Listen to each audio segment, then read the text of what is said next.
রাধারানীর মনের অবস্থা একেবারেই ভালো নয়।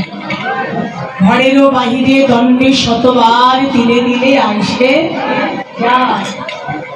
রাধারানী একবার ঘরে একবার বাহিরে যাচ্ছে আসছে, এদিকে নিঃশ্বাস বারবার ভিতরে বাহিরে প্রবেশ করছে। নিঃশ্বাসটাও তার দ্রুত, হ্যাঁ, মন উচ্চাটন নিঃশ্বাস সফল কদম্ব কাননে চায়।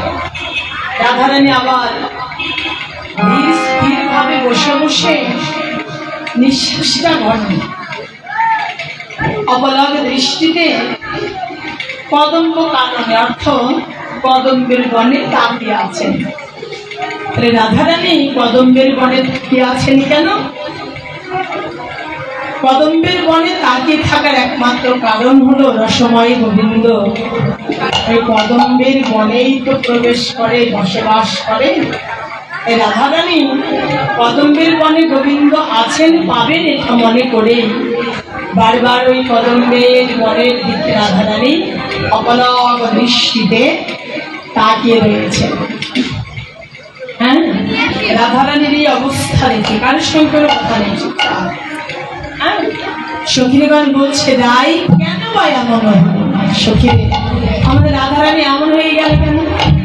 দেখ না, গুরু দুরু যেমন ভয় নাহি মন, কোথা বা কি দেব পাইল। দেখ না, রাধারানীর গুরুজন, গুরুজন রাধারানী কারা? শাশুড়ি, ননদী, জটিলা, কুটিলা, গুরুজন, অর্থাৎ তারা হচ্ছে দুষ্ট। রাধারানীকে একটু ভালোবাসেন, সবসময় রাধারানীকে লাঞ্ছনা গঞ্জনা ভৎসনার উপরেই রেখে দেয়। তাই শাশুড়ি ননদীর ভয়ে রাধারানী একটা দীর্ঘ শ্বাস ফেলবেন সেটাও পারে না। হ্যাঁ, কিন্তু এখন এমন একটা অবস্থা যে শাশুড়ি ননদী কিছু বলবে ওর সে ভয়টাও নেই। কি জানি কোথা বা কি দেব পাইল। রাধারানীর অবস্থা দেখি সুগণ বলছে, দেখ শাশুড়ি ননদীর ভয় পর্যন্ত অন্তরে নাই, গুরু দুরু জন ভয় নাহি মন, কোথা বা কি দেব পাইল। মনে হচ্ছে একদিকে তাকিয়ে আছে। দেখ না, দেখবেন এগুলো অবস্থা কারোর মধ্যে কখনো কখনো আমরা দেখে বলি কি, যেমন সখীগণ বলছে কোথা বা কি দেব পাইল। ওর অবস্থা দেখে কি মনে হচ্ছে না জানি কোনো দেবতাই ওকে পেয়েছে। কোনো দেবতাই পাইলে যেমন হয়, আজকে রাধারানীর অবস্থাটাও দেখ সেই একেবারে একটু ভিন্ন নয়। দেখেছিস রাধারানীর দশাটা কেমন? রায় আমার সদয় চঞ্চল অঞ্চল সম্বরণ নাহি করে।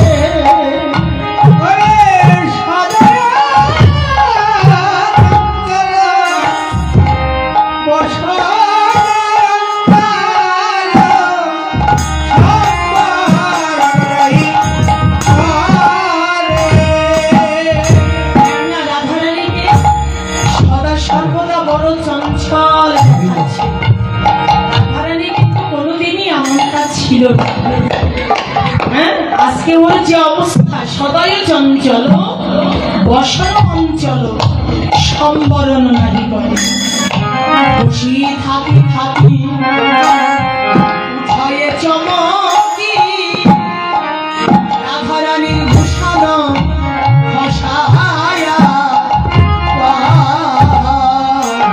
আর বসে থাকি থাকি উঠায়ে চমকি ভূষণ ভূষণ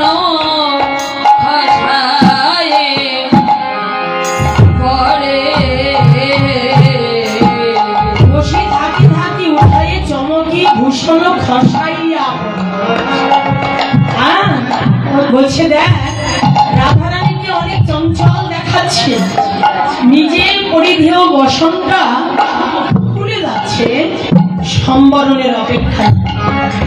সম্বরণ করবে সে জ্ঞানটাও রাধারানীর মধ্যে নেই। বসে থাকতে থাকতে চমকে উঠছে, উঠে দাঁড়াচ্ছে, বসন খুলে যাচ্ছে, বসন করবে, সম্বরণ করবেন, এই ধৈর্যটাও রাধার মধ্যে নেই। পুরোপুরি একেবারে রাধারানী যেন আত্মস্মৃতি জ্ঞান হারান। কেন এমন হয়েছে রে? দেখ ওর অন্তরে ভয় না থাকলে কি হবে, কিন্তু আমাদের না বড্ড ভয় করছে। ওকে নিয়ে আমাদের ভয়টা কিসে? রাধারানী একেতে বয়সে কিশোরী,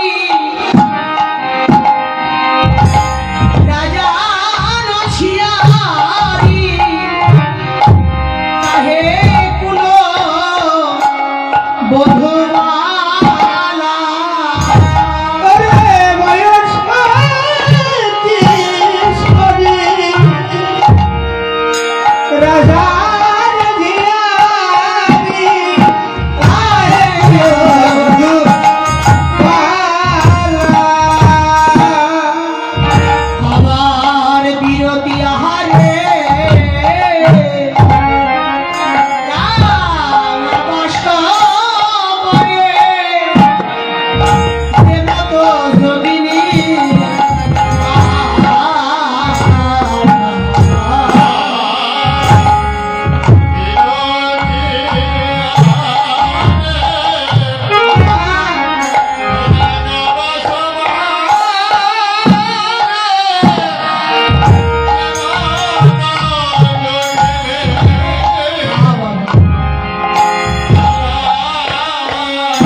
রাধারানী একেতেই বয়সে কিশোরী, বয়সে ছোট, তাতে আবার কি রাজারও ছিয়ারি, মানে রাজনন্দিনী, রাজকন্যা, তাহে কুলবধূমালা। সমস্যা কত?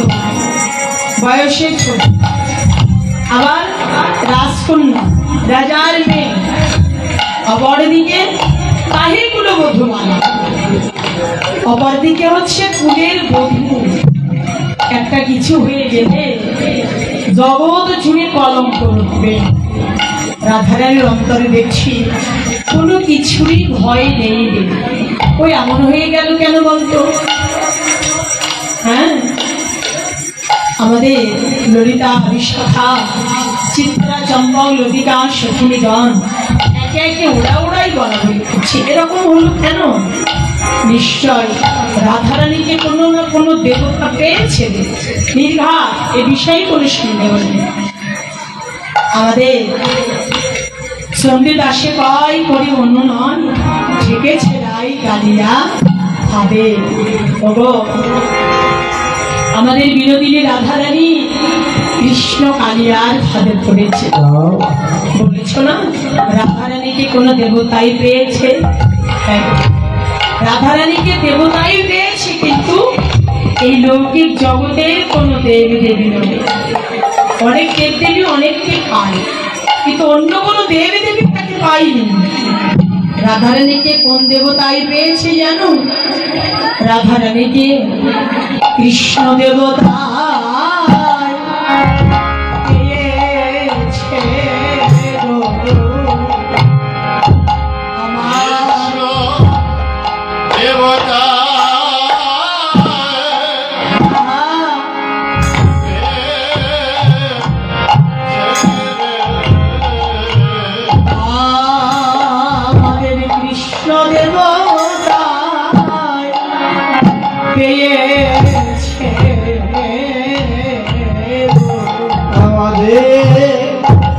কৃষ্ণ দেবতা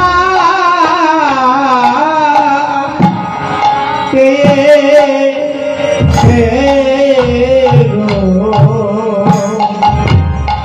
তাইতে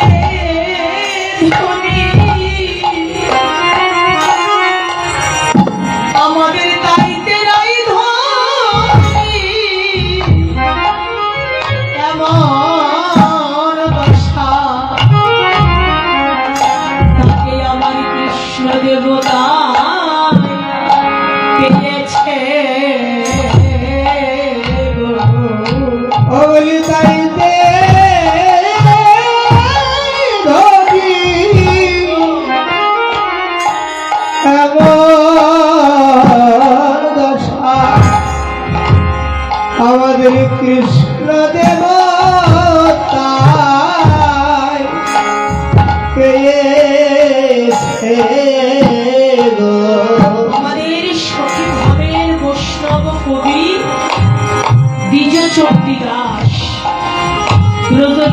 প্রান্তে দাঁড়িয়ে বলছে, রাধে, এই সংসারে যে দেবতা যে কাউকে পেয়ে বসুক না কেন, ছাড়ানো যায়, ও দেবতাও ছেড়ে দেয়। কিন্তু কৃষ্ণ দেবতার দৃষ্টি যদি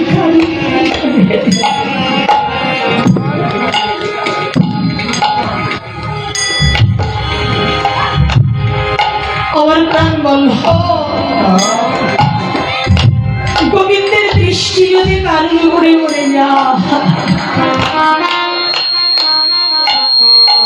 এই জগতে তারা নিত্যকালের মতো তারা হয়ে যায় কৃষ্ণ প্রেমে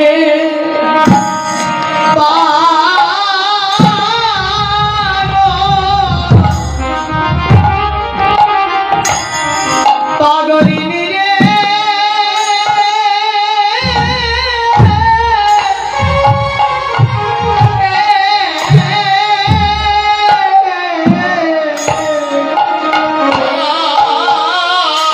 কৃষ্ণ প্রেমে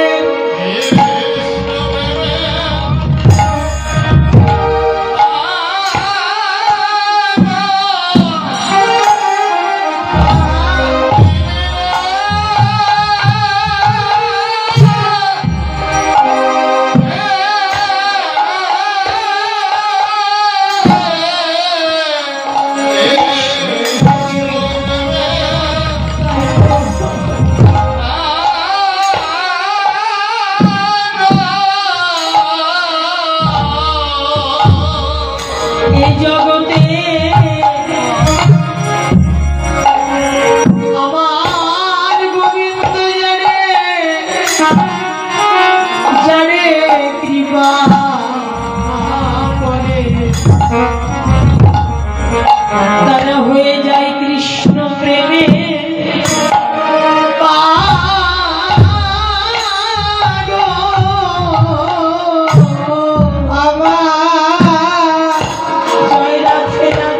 গোবিন্দ যারে কৃপা করে হয়ে যায় কৃষ্ণ প্রেমে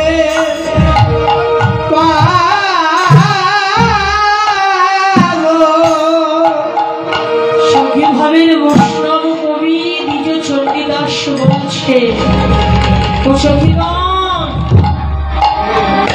এই জগতে যে কোনো দেবী দেবীর দৃষ্টি হলে ওই দেবতা তাকে ছেড়ে যায়, তাকে ধৈর্য ধরে ঘর সংসার করার মতো সুন্দর মন মানসিকতা রেখে দেয়। কিন্তু রাধে আমার গোবিন্দের দৃষ্টি যদি কারোর উপরে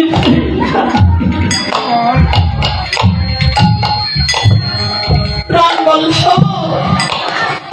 গোবিন্দের দৃষ্টি কারোর উপরে পড়লে তারা আমার বলতে কিছু রাখে না। এই জগতের দেব দেবী ছেড়ে যায় কিন্তু তাকে রেখে যায়। কিন্তু আমার গোবিন্দের দৃষ্টি যদি কারোর উপরে পড়ে যায়, তা সবকিছুর মধ্যে দেহটা রেখে তার প্রাণটা দিয়ে যায়। তো প্রাণ যদি নিয়ে যায়, বলুন তো তার জীবনে আর কি নেবা, আর কি যাবার বাকি থাকে? গোবিন্দ যদি কারোর মনটা নিয়ে যায়, তার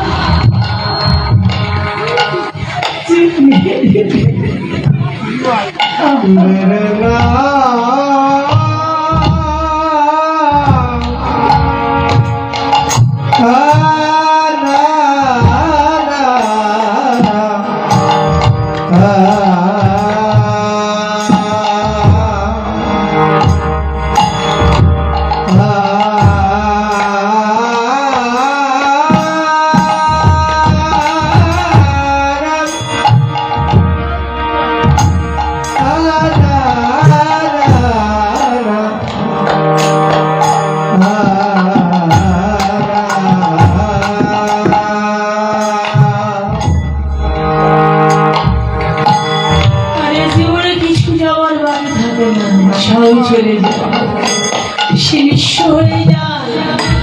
গোবিন্দের দৃষ্টি যার উপরে পড়ে সে দিনহীন কাঙাল হয়ে যায়।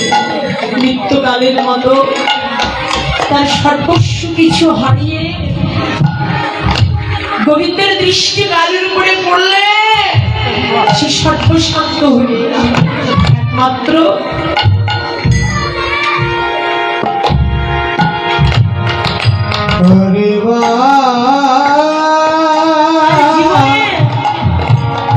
আশ্রয় বলতে যেটুকু থাকে তা হচ্ছে পথ, অবলম্বন তা হচ্ছে ভিক্ষা, আর সম্বল বলতে যেটুকু থাকে তা শুধু নয়নের জল। আমার গোবিন্দের দৃষ্টি